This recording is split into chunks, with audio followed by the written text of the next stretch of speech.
Alhamdulillah, kita masih diizinkan oleh Allah Azza wa Jalla untuk terus belajar bersama. Kali ini kita akan belajar dan mengambil hikmah dari kisah Nabi Muhammad SAW yang diganggu oleh jin.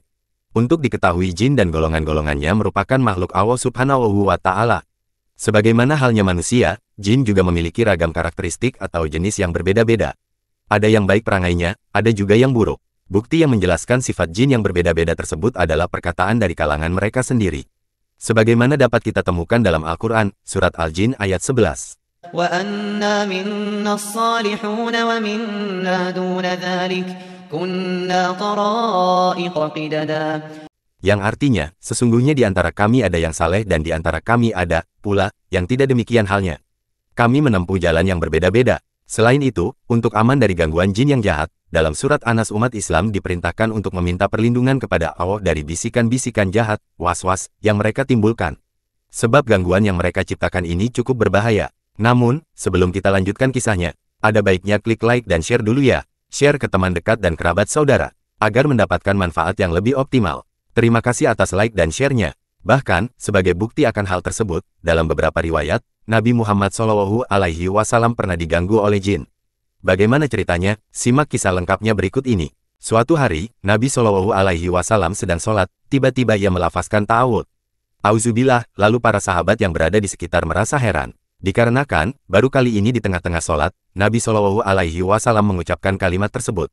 Tidak sampai di situ, setelah melafazkan ta'awuz, Nabi SAW mengucapkan kalimat lain yakni, Al-Anuka bilaknatillah yang artinya, aku melaknatmu dengan laknat Allah sebanyak 3 kali, seraya membentangkan kedua tangannya. Setelah Nabi SAW selesai dari sholatnya, para sahabat pun menanyakan yang terjadi. Nabi pun menjawab bahwa ia telah diganggu oleh iblis, salah satu golongan jin, yang berusaha meletakkan bara api di hadapan dirinya. Kisah ini terdapat dalam hadits yang diriwayatkan oleh Imam Muslim dari Abu Darda, radhiyallahu anhu.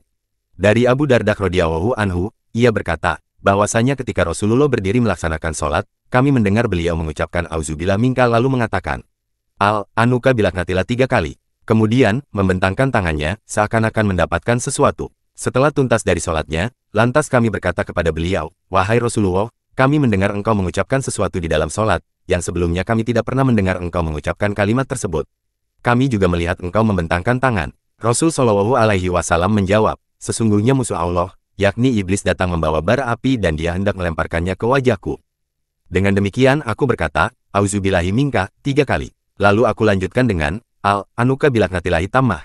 Belum selesai 3 kali ucapan, aku ingin menangkapnya. Demi Allah, seandainya bukan karena doa saudara kita, Nabi Sulaiman, niscaya akan aku ikat ia, sehingga jadi mainan anak-anak penduduk Madinah.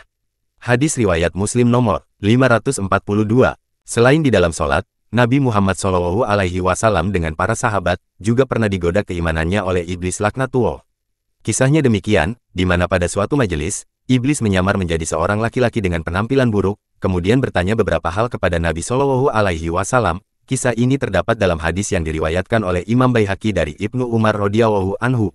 Dari Ibnu Umar radhiyallahu anhu, ia berkata, suatu ketika kami para sahabat duduk bersama Nabi SAW. Kemudian datang seorang laki-laki yang wajahnya jelek, bajunya dekil, badannya bau dan kurus kering. Tidak ada seorang pun yang mengenalinya. Setelah itu, ia duduk di hadapan Rasulullah SAW. Laki-laki itu bertanya, siapa yang menciptakanmu? Rasulullah pun menjawab, Allah. Lalu kembali bertanya, siapa yang menciptakan langit? Rasulullah menjawab, Allah. Kemudian masih tanya lagi, siapa yang menciptakan bumi? Rasulullah juga menjawab, Allah. Terakhir, laki-laki itu bertanya lagi, siapa yang menciptakan Allah? Rasulullah menjawab, Maha Suci Allah seraya memegang kening dan menundukkan kepalanya. Setelah itu, laki-laki tersebut berdiri lalu pergi. Lalu Rasulullah mengangkat kepalanya, kemudian ia berkata, aku telah diuji dengan seorang orang tadi. Setelah itu, kami para sahabat mencari laki-laki tersebut, akan tetapi tidak ketemu. Rasulullah berkata, laki-laki itu adalah iblis. Ia datang untuk membuat kalian ragu atas agama kalian. Dari kisah Nabi Muhammad SAW yang diganggu oleh jin ini, menurut ulama kita dapat mengambil hikmahnya, di antaranya, siapa saja tidak akan terlepas dari gangguan jin dan golongan mereka. Sekelas Nabi saja, tetap digoda, apalagi kita sebagai manusia biasa.